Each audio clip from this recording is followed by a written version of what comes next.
Muy buenas noches, amados hermanos. Gracias por acompañarnos en este estudio de la primera epístola de Pedro. Todos los viernes lo hacemos. La semana pasada no pudimos realizarlo por motivos de fuerza mayor, pero hoy vamos a reiniciar nuestro estudio. Así que vamos a dar gracias a Dios por eso. Padre Santo, en el nombre de Jesús, Señor, te damos gracias por estar nuevamente reunidos estudiando tu palabra, Señor. Señor, gracias por poner en nuestros corazones ese deseo de estar conociéndote más a través de tu palabra, Señor. Gracias porque permites que podamos meditar y escudriñar tu palabra, Señor, y al mismo tiempo pedirte que esa palabra pues no solamente quede en un conocimiento, sino que sea viva en nosotros. Padre Santo, háblanos, transfórmanos, renuévanos y que podamos vivir para gloria tuya. En el nombre de Jesús te lo pedimos. Amén. Bien, conforme dijimos, pues estamos reiniciando nuestro estudio de la primera epístola de Pedro. Hoy vamos a tocar los versos del 6 al 9 del capítulo 1 de esta primera epístola, ¿no? En donde le hemos titulado El gozo supera toda adversidad. Pero para poder entender de ese gozo que supera toda adversidad, necesitamos entender lo que lo que Pedro dijo en los primeros 5 versículos. Así que muy rápidamente vamos a recordar lo que Pablo nos dice. Es muy importante que tengamos en cuenta esto. ¿Por qué? Porque esta carta pues, está dirigida a aquellos que estaban pasando por momentos muy difíciles. Y todos pasamos momentos muy difíciles. Entonces, a veces uno dice, pero ¿cómo puedo hacer para enfrentar estos momentos que me son tan adversos, que en estos momentos que me complican la vida?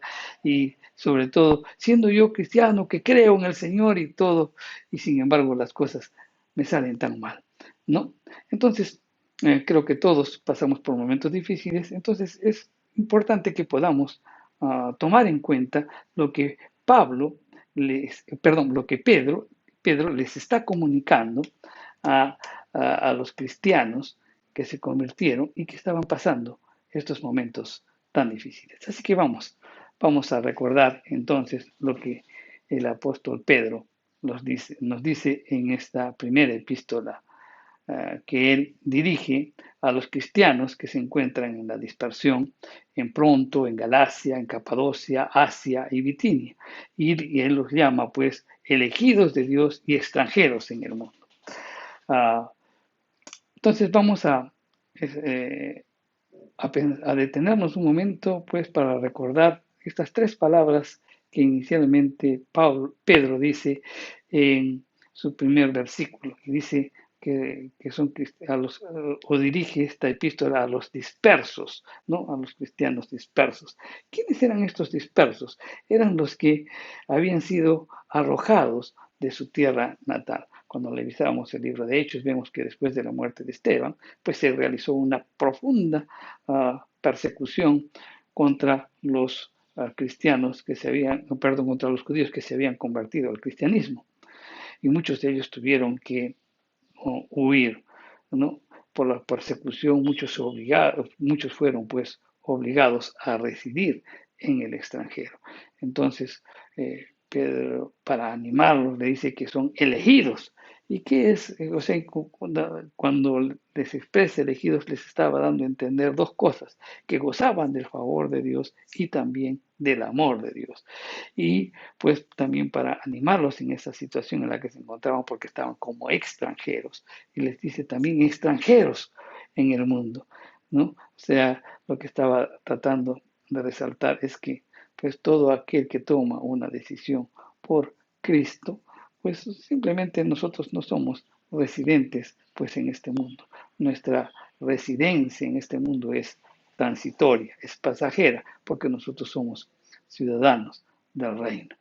Entonces es lo primero que Pedro transmite a estas personas que están pasando momentos muy difíciles en la dispersión.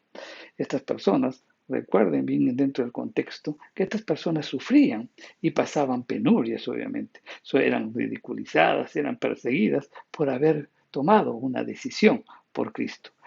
Ellos simplemente pensaban que en cualquier momento podrían recibir la muerte. Eran atacados por el temor, por la preocupación, por la inquietud, por el insomnio, por la ansiedad, por el estrés, por la incertidumbre, por la inseguridad, etcétera, etcétera, ¿no? Eran personas que estaban pasando momentos muy difíciles y creo que cada uno de nosotros pasa por algún momento así y que nos invade, pues todo lo que acabamos de mencionar o alguna parte de ellos, cuando sobre todo pasamos momentos muy difíciles.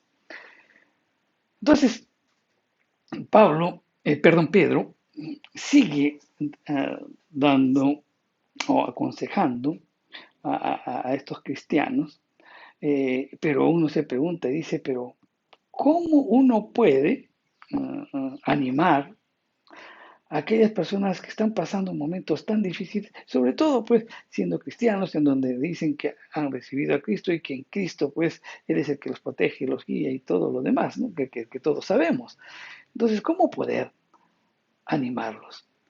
Y justamente pues este uh, Pedro, en la continuación de su mensaje, pues él lo que está transmitiendo es que para que podamos estar seguros, aquellos que realmente están pasando por una etapa de sufrimiento, es saber que somos salvos y que pertenecemos a Dios y que Él nos cuida. Eso es una de las características que debe salir. O sea, en los momentos que estemos en muchos momentos difíciles, tú tienes que tener muy claro que eres salvo, que le perteneces a Dios y que Él nos cuida. Son aspectos que debemos tener muy claro, pero entendemos la profundidad de eso, entonces se está hablando de la salvación. Entonces, Pedro resalta algunos aspectos de la salvación para transmitir seguridad a aquellos que están pasando momentos difíciles. En primer lugar, dice que somos elegidos por el Padre. Somos elegidos por el Padre no porque él en ese momento tomaría la decisión, no, porque somos elegidos por el Padre en los profundos consejos de la eternidad. Aún nosotros no habíamos existido. Entonces, lo cual nos hace ver que la elección no se basa, pues, en lo que seríamos o lo que haríamos, sino se basó principalmente por la gracia y por su amor. Esto nos hace recordar cuando uno lee el libro de Malaquías, ¿no? El libro de Malaquías, en donde pues empieza y comienza a hablar nuestro Dios a su pueblo, ¿no? Y le dice, yo te he amado, pero ellos se encontraban pues en cautiverio, ellos se encontraban en Babilonia, y el pueblo de Israel pues dice que nos amas, pero si yo estoy pasando aquí, estoy en cautiverio, estoy en Babilonia, estoy hecho esclavizado, y dices que me amas, ¿no? Y Dios les contesta y dice, yo amé a Jacob antes que a Esaú, ¿no? Y esas palabras son muy profundas. ¿Por qué? Porque no nos olvidemos que el pueblo de Israel pues nace con la simiente de Jacob. Jacob tiene sus hijos y todos sus hijos dieron lugar al pueblo de Israel, ¿verdad? Ahora bien, cuando él dice, yo amé a Jacob antes que Saúl, les estaba diciendo, mira, yo te he amado antes de que existieras como nación. Igualmente, Él nos ha amado antes de que nosotros existiéramos. Él nos ha elegido antes de que existiéramos. Él eligió al pueblo de Israel antes de que existiera como nación. Ahí podemos ver claramente la gracia y el amor de Dios. Entonces, cuando se habla de presciencia, no solamente significa pues el conocimiento de acontecimientos futuros, sino que la presencia de Dios, sino que también está relacionada en el deseo de Dios de querer establecer una relación personal y especial por aquellos a quienes ha elegido. Entonces, Él los declara santos, o sea, los aparta del estilo de vida antiguo, esa vida de pecado, esa vida de muerte, y los separa para Dios, para llevar a cabo pues esa vida que Él ofrece, esa vida de justicia y esa vida de eternidad. Y por otro lado les dice amados, ¿no? ¿Por qué? Porque todo creyente es amado de Dios, porque recibimos su amor en Jesucristo. y permite pues derramar su amor sobre ellos. Entonces, un aspecto importante que Pedro da a entender aquí, que somos elegidos por el Padre. Somos elegidos y también nos ha separado, nos ha apartado, nos ha separado de esa vida de pecado, nos ha apartado para Él y somos amados de Él. Entonces, eso siempre debemos recordar, sobre todo cuando estamos en momentos difíciles. Y eso fue por pura gracia, ¿no? Antes de que nosotros ni siquiera existiéramos, ¿no? Ahora bien, eh, nos dice que también somos santificados por el Espíritu. Entonces, no solamente hemos sido elegidos por el Padre, sino que también somos santificados por el Espíritu. Entonces, el Espíritu Santo, perdón, es el agente de la santificación. El Espíritu Santo comienza a trabajar en las personas antes de la conversión, ¿no? Porque tiene que producir una convicción íntima y personal a cada uno. Esta palabra de convicción es importante porque el Espíritu Santo nos tiene que dar ese convencimiento a nosotros. Es necesario la intervención del Espíritu Santo. ¿Por qué? Porque los que no conocíamos al Señor, cuando nos hablaban de la palabra de Dios para nosotros era locura, ¿verdad? Era locura. Eh, y no solamente eso, sino que también teníamos una inclinación hacia el mal. Y aparte de ello, tampoco no podíamos cambiar por nosotros mismos, ¿no? Estábamos ciegos, estábamos muertos espiritualmente, entonces necesitamos una convicción. Y esa convicción, ¿no? Que nos abra los ojos, pues nos va a dar después, va a dar lugar al convencimiento. ¿Y qué es qué es el convencimiento? Es una comprensión o implica una comprensión de una determinada condición. Entonces quiere decir que el Espíritu Santo pues nos convence de que de nuestra situación de pecado, ¿no? Y además, pues si tomamos en cuenta lo que dice el Evangelio, que proclama a Dios con una obra completa y al mismo tiempo deja al individuo pues para que tome la decisión de creer, entonces el Espíritu Santo ilumina al hombre sobre el carácter y el alcance del pecado. Y por ende, entonces, no solamente pues ya nos convence de pecado, sino que también nos convence de juicio, ¿no? ¿Y qué clase de juicio? El juicio de Dios, y el juicio de Dios está en Jesucristo. Ese juicio, pues, anula todo esfuerzo humano para alcanzar salvación. Entonces, el Espíritu Santo genera la fe en el corazón del perdido para que lo deposite en quién? En Cristo. Y además para que reciba el perdón de pecados y pueda recibir también la vida eterna. Este proceso de santificación que nos habla Pedro, pues comienza con la justificación, sigue con la santificación y termina con la glorificación.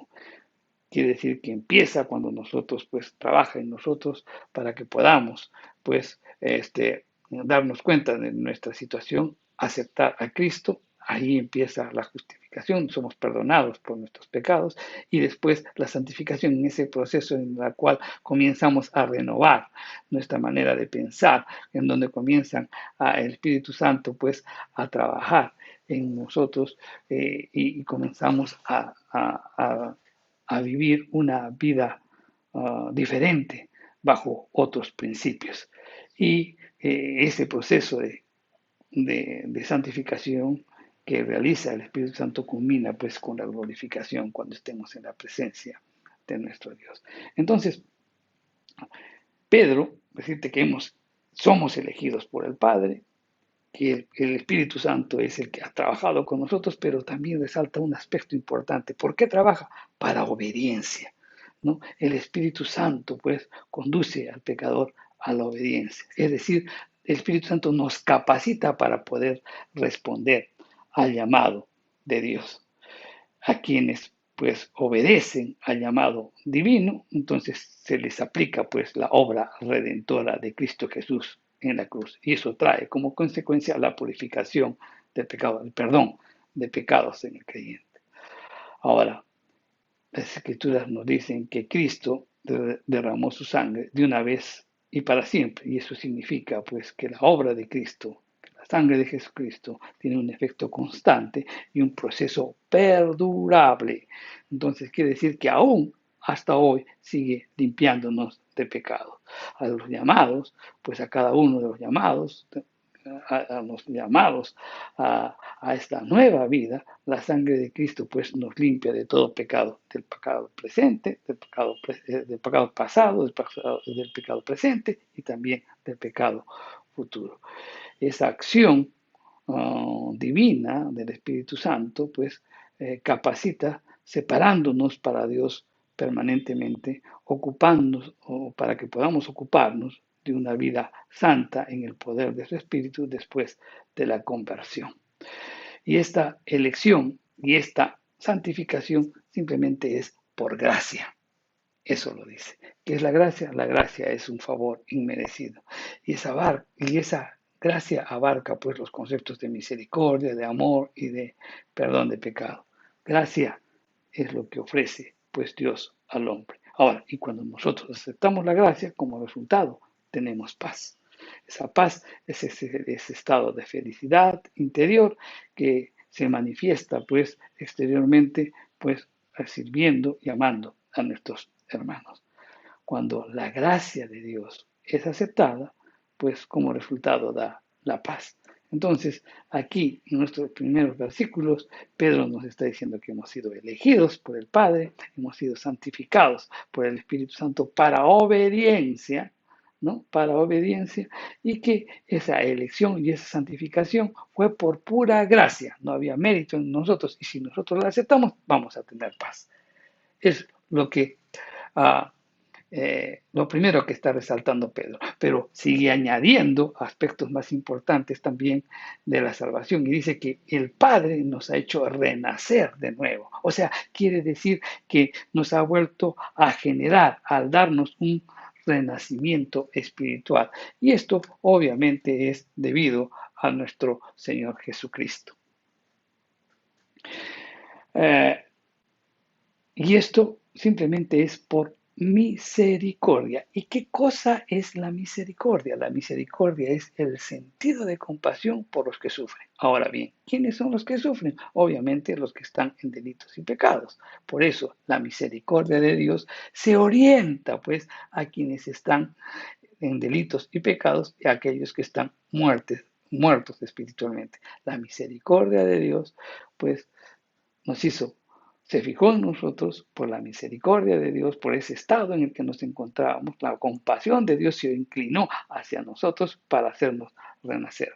La regeneración equivale pues a engendrar o renacer. Significa el proceso por el cual el hombre es elevado a una vida distinta y más alta de la que pertenece por su naturaleza, porque esa naturaleza pecaminosa pues no nos obligaba, no dejaba que nosotros podamos vivir una vida correcta. Entonces justamente la regeneración justamente permite eso, vivir una vida cristiana más alta, ¿no? Es una creación nueva que comunica una vida nueva en la regeneración por el Espíritu Santo. Este nuevo nacimiento no es por voluntad de varón, sino que es de Dios. Es una regeneración, un nacimiento espiritual. Y este nuevo nacimiento dice que es para una esperanza viva. O sea, también está diciendo Pedro esto, esperanza viva. O sea, tú eres renacido para una esperanza viva, o sea, una esperanza que no engaña, una esperanza que no avergüenza. ¿Por qué? Porque esa esperanza descansa en las promesas y en la fidelidad de Dios. Esta esperanza que tenemos los que hemos nacido de nuevo se concretará pues en la manifestación gloriosa de nuestro gran Dios y Salvador Jesucristo. Esta esperanza viva implica pues la vida victoriosa de Cristo que circulará en todos los que creemos en Él. Esa esperanza viva, podríamos resumir que qué es lo que significa, es la presencia y las promesas de nuestro Señor Jesucristo hechas realidad en la vida de cada creyente. Ahora, Pedro nos dice, no, nos está indicando de que hemos sido elegidos por Dios, hemos sido santificados para obediencia, eso ha sido por gracia, y si nosotros aceptamos la gracia vamos a tener paz. Ahora nos dice que también el Padre nos ha hecho renacer de nuevo, ¿no? Y ese renacer de nuevo, pues eh, es para que tengamos una nueva vida en el cual no puede gloriarse el pecado. Ahora bien, esta elección y esta santificación fue por gracia, y a quienes aceptamos la gracia tenemos paz. Pero también uh, uh, nos dice que tenemos una esperanza viva, ¿no? Eh, este renacimiento nos hace o genera una esperanza viva, y esta esperanza viva pues está basada en las promesas y en la fidelidad de Dios. Esa esperanza viva pues se puede resumir en la presencia de Dios y también en las promesas de Dios hechas realidad en cada uno de los que creen. Ahora, esta esperanza viva contiene también algo importante, nos dice Pedro, que contiene una herencia. Una herencia. ¿Por qué? Porque al aceptar a Cristo en nuestros corazones, entonces somos hijos de Dios. Y a causa de la condición de hijos en el Hijo, y siendo pues el unigénito de Dios, y siendo Cristo pues el heredero de todo, entonces cada creyente viene a ser en Él heredero de todo. O sea, en Cristo nosotros somos herederos de todo. Entendamos bien esto, cuando nosotros estamos en unidad con Él, porque somos uno en Él, los creyentes venimos a ser unos en Él, ¿quién? En el heredero. Entonces, todo lo que tiene que ver con la herencia de Él, tiene que ver con nuestra herencia.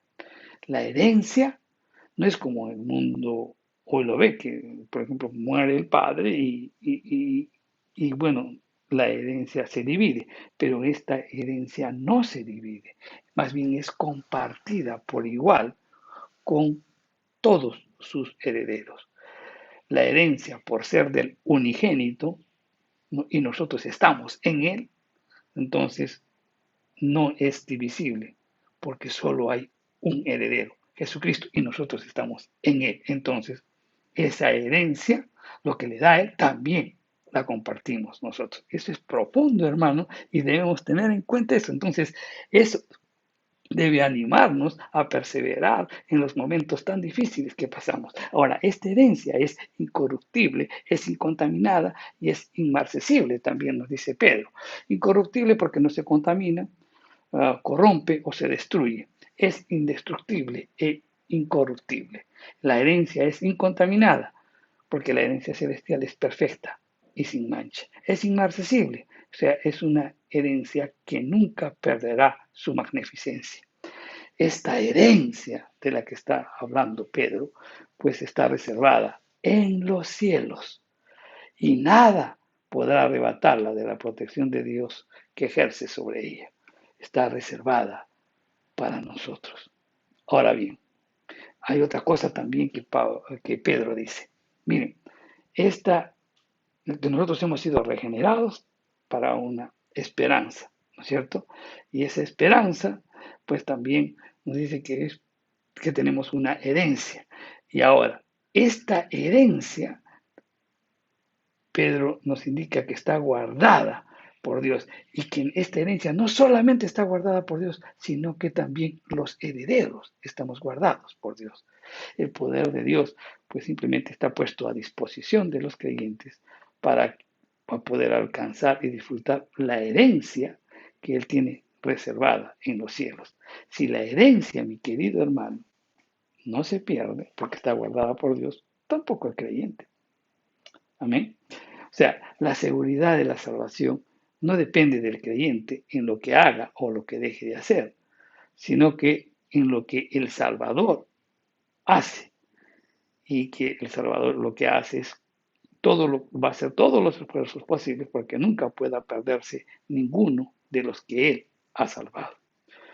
Los salvos serán guardados y protegidos, perseverando pues en la gracia hasta el fin de los tiempos. O sea, cada uno de nosotros seremos guardados y protegidos en la gracia hasta que se manifieste el tiempo determinado por Dios. En gracia vamos a ser guardados y protegidos. Eso quede muy claro, ¿sí? Eso te tiene que dar la fuerza suficiente para poder enfrentar cada una de las adversidades. Y todo esto, mi querido hermano, lo obtenemos mediante la fe. ¿Y qué es la fe? La fe es la respuesta a lo que Dios da. Y es el modo de vida de una persona justa, o sea, una vida de fe. La forma natural de vida, la forma natural la forma de vida natural de un salvo es su firmeza en la fe. Por un acto de fe, el cristianismo comienza su vida y alcanza la justificación. Ahora bien, si nosotros somos justificados por la fe, lo menos que podemos hacer, mi querido hermano, es vivir una vida de fe. Ahora, si nosotros vivimos esa vida de fe, esa fe salvadora que permite la justificación y también pues la santificación, esa es la que nos permite tener una vida cristiana de acuerdo pues a las demandas que Dios establece. Estamos pues escudados por el poder de Dios por medio de la fe. Dios ha prometido protegernos, pero nosotros debemos emplear nuestra fe en nuestra lucha contra el enemigo. Dios nos protege para que podamos recibir nuestra herencia total cuando sea revelada en los tiempos postreros. Entonces, esto ya se aclara más. Miren qué interesante lo que nos está diciendo Pedro, ¿no? Nosotros hemos sido regenerados, tenemos una nueva vida, esa nueva vida nos da una esperanza, ¿no? O sea, vamos a gozar de la presencia de Dios en nuestra vida, ¿no? De la presencia que se va a materializar cuando estemos también en la presencia de nuestro Dios, pero mientras estemos aquí se va a materializar, vamos a ver las promesas y también la presencia de Dios en nuestra vida, pero eso se culminará cuando estemos delante de Él, ¿verdad? Ok, ahora bien, esa regeneración, esa esperanza, pues también nos hace pensar en una herencia, ¿no? Y esa herencia está guardada por Dios, ¿no? Para los que creen en Jesucristo. Y ahora dice que esa herencia es incontaminada, inmarcesible, ¿no? Incontaminada, ¿no? Incorruptible, incontaminada e inmarcesible. Y también nos dice que esa herencia que es guardada por Dios también pues implica que los que son herederos también son guardados por Dios. O sea, de todas maneras vamos a gozar esa herencia prometida. Entonces, eso nos tiene que dar seguridad cuando estemos pasando momentos de prueba. Ahora bien, todo esto que expresa Pedro, pues nos hace ver que el gozo del cristiano descansa justamente en eso. Y el gozo cristiano debe superar cualquier dificultad o tribulación. Vamos a leerlo, está en Primera de Pedro, en el capítulo 1, los versos del 6 al 9, y dice, en lo cual vosotros os alegráis, aunque ahora, por un poco de tiempo, si es necesario, tengáis que ser afligidos en diversas pruebas, para que sometida a prueba vuestra fe, mucho más preciosa que el oro, el cual, aunque perecedero, se prueba con fuego, sea hallada en alabanza, gloria y honra cuando sea manifestado Jesucristo, a quien amáis sin haberle visto, en quien creyendo, aunque ahora no lo veis, os alegráis con gozo inefable y glorioso, obteniendo el fin de vuestra fe, que es la salvación de vuestras almas. Ok, entonces lo que Pedro, nos está diciendo es que aunque la aflicción sea intensa, El gozo de la salvación, ese gozo íntimo e interno, no debe disminuir. Así como ocurrió cuando los apóstoles fueron azotados por disposición del Sanedrín. En Hechos 5:41 dice que pues, los apóstoles fueron azotados por predicar y ellos estaban gozosos porque sintieron que estaban siendo partícipes de los sufrimientos de Cristo, ¿no? Entonces, eh, tú puedes tener momentos difíciles, de repente una aflicción muy intensa, pero sabes, simplemente el gozo de la salvación, eso que está dentro de ti, que es íntimo e interno, no puede disminuir. Quien está, mi querido hermano, gozoso en la esperanza, también es sufrido en la tribulación, pero la tristeza o la aflicción no hace desaparecer el gozo. En 2 Corintios 6:10, las escrituras nos dicen, como entristecidos, mas siempre gozosos, como pobres, mas enriqueciendo a muchos, como no teniendo nada, mas poseyéndolo todo. Pues aquí ahora sí Pablo lo que nos está diciendo es que podemos tener momentos de la tribulación, pero el gozo no puede desaparecer, ¿no? Ahora bien, Pedro, en su epístola, nos dice que esta aflicción es por poco tiempo. Ah, pero a veces desde la perspectiva humana, cuando viene la aflicción, a veces nos parece pues demasiado largo. Pero esta aflicción, mi querido hermano, es poco comparada con las glorias venideras. Más o menos a qué equivale esto. No sé si tú en un momento tienes un automóvil y de repente te has encontrado con un semáforo. Y en ese semáforo estás esperando y sientes que de repente estás esperando toda una eternidad. Pero si tú te das cuenta, el semáforo tiene de 30 segundos a 1 minuto. Los más largos tienen hasta 2 minutos. Son 2 minutos. Pero nos parece una eternidad. Y eso es lo que sucede. La aflicción, mi querido hermano, es por poco tiempo. Nos da la impresión desde la perspectiva humana que es demasiado largo. Pero esa aflicción es poco si nosotros comparamos con las glorias venideras.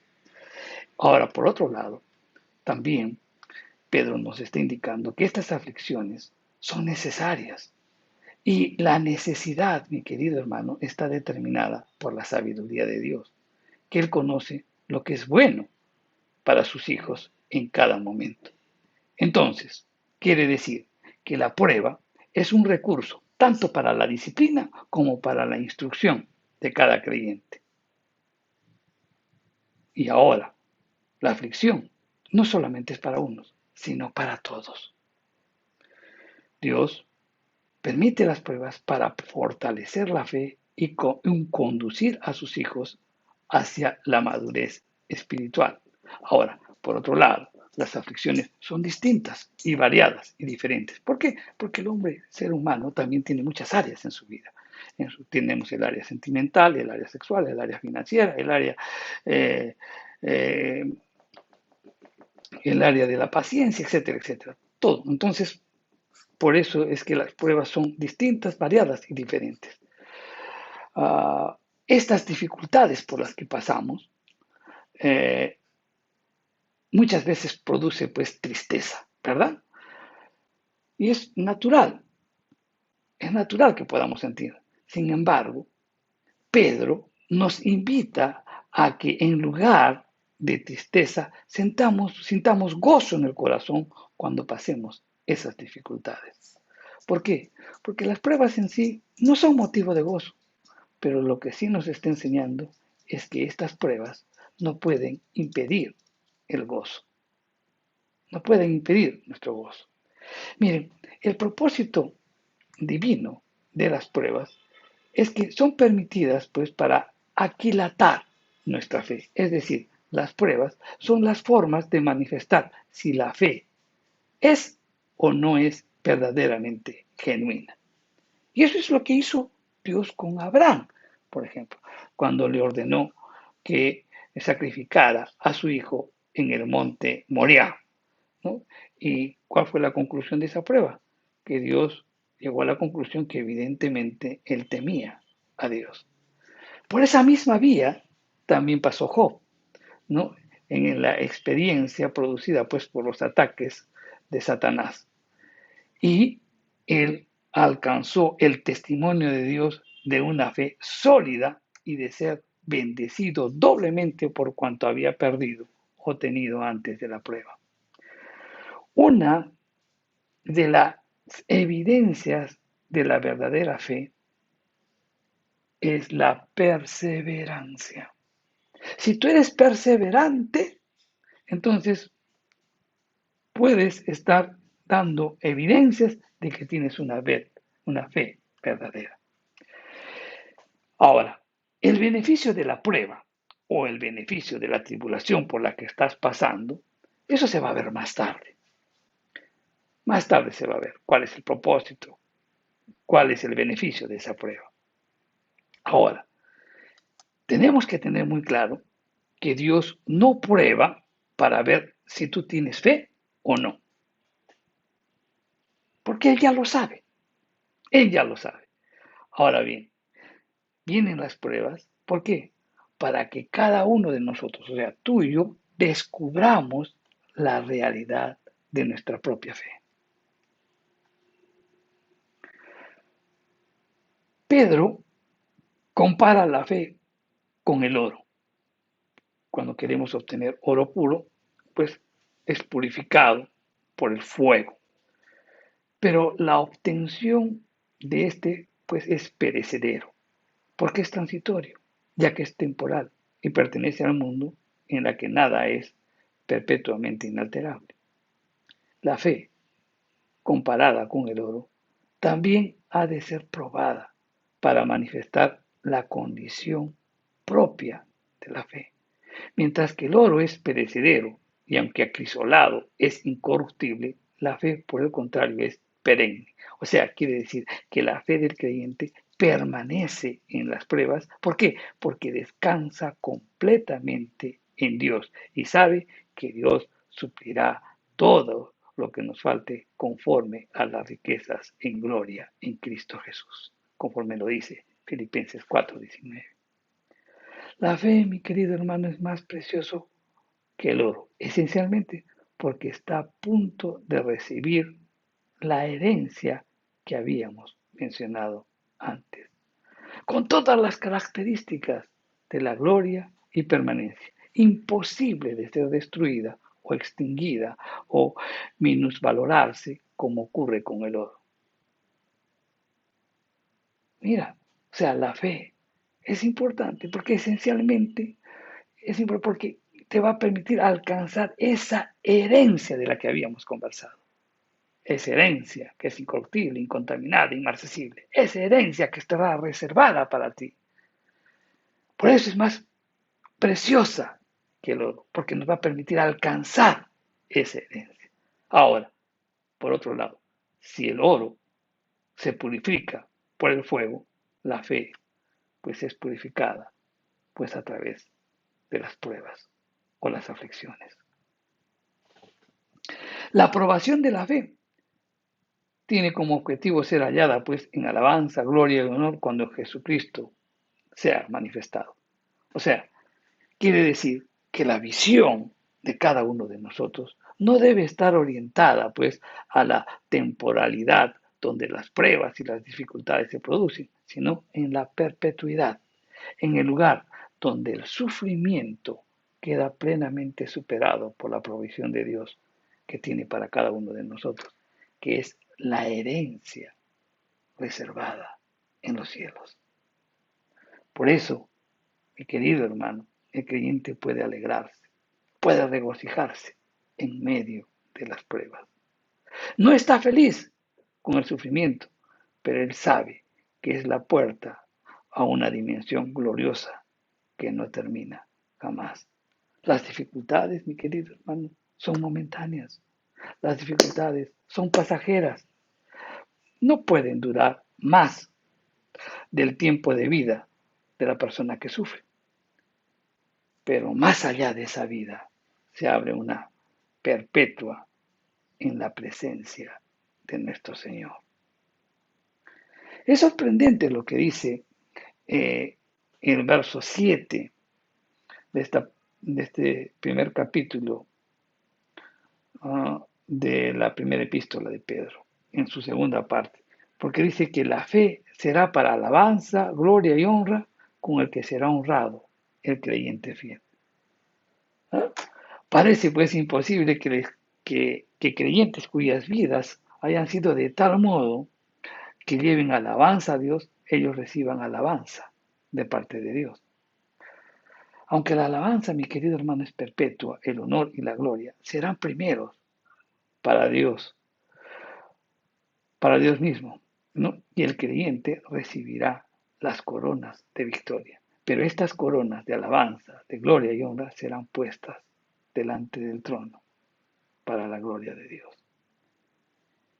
El galardón, mi querido hermano, será dado en el día del Señor, en la revelación de su gloria.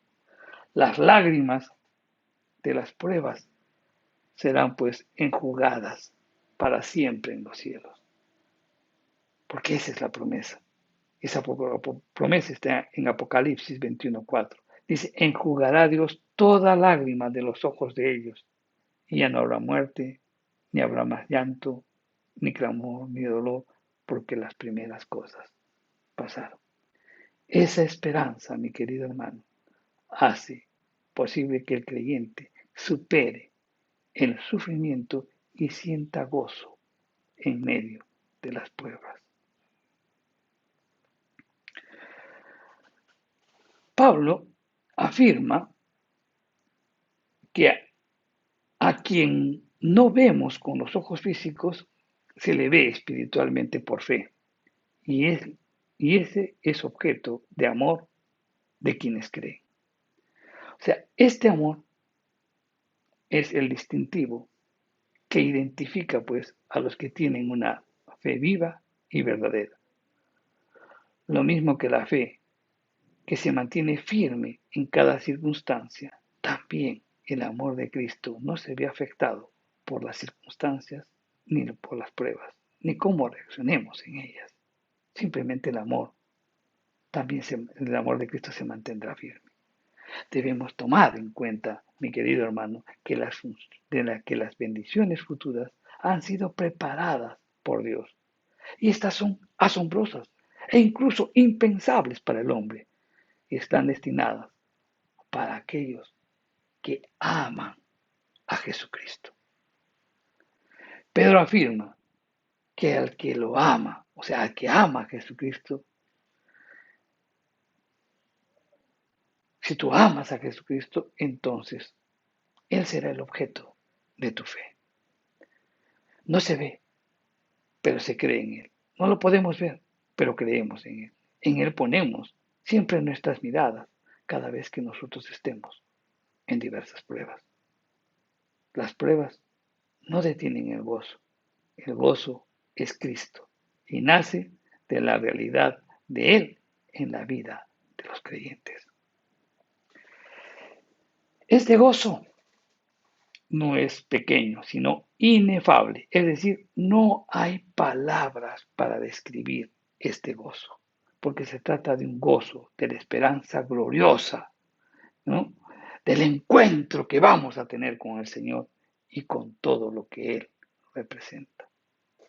El resultado final y definitivo de nuestra fe es la salvación de nuestras almas.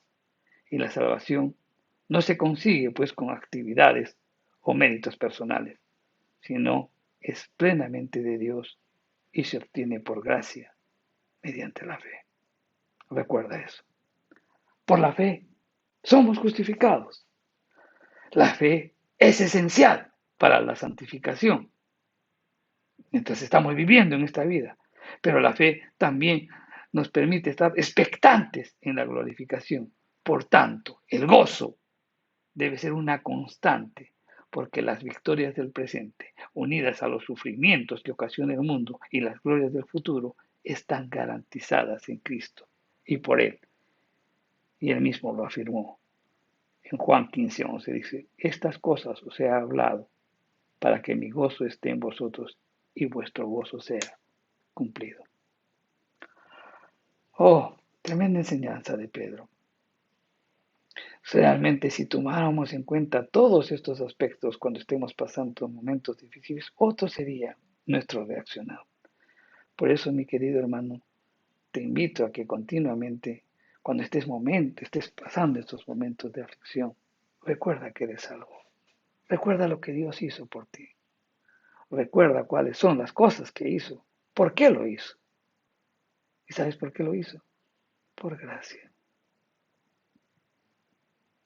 Y si Él lo hizo por gracia, y vas a tener una herencia, vas a gozar de su presencia y vas a tener una herencia en los cielos.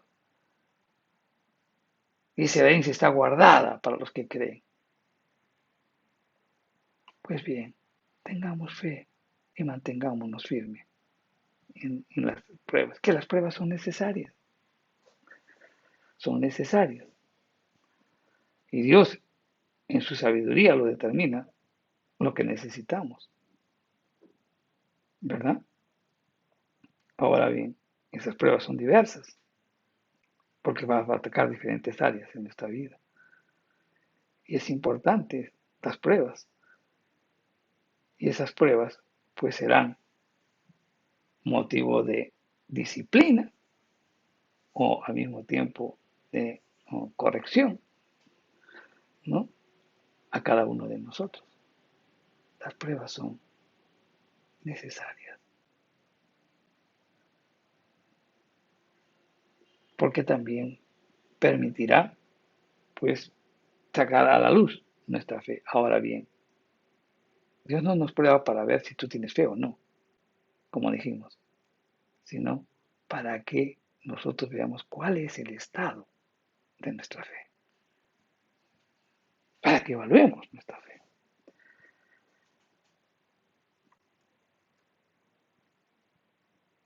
Tenemos que poner nuestra confianza en Jesucristo, a quien amamos, ¿verdad? Y cada vez que estemos en momentos difíciles, pongamos nuestra mirada en Él. Todo esto nos hace pensar que cuando estemos en pruebas, cuando estemos en adversidades, cuando estemos en momentos en que de repente se nos viene la noche,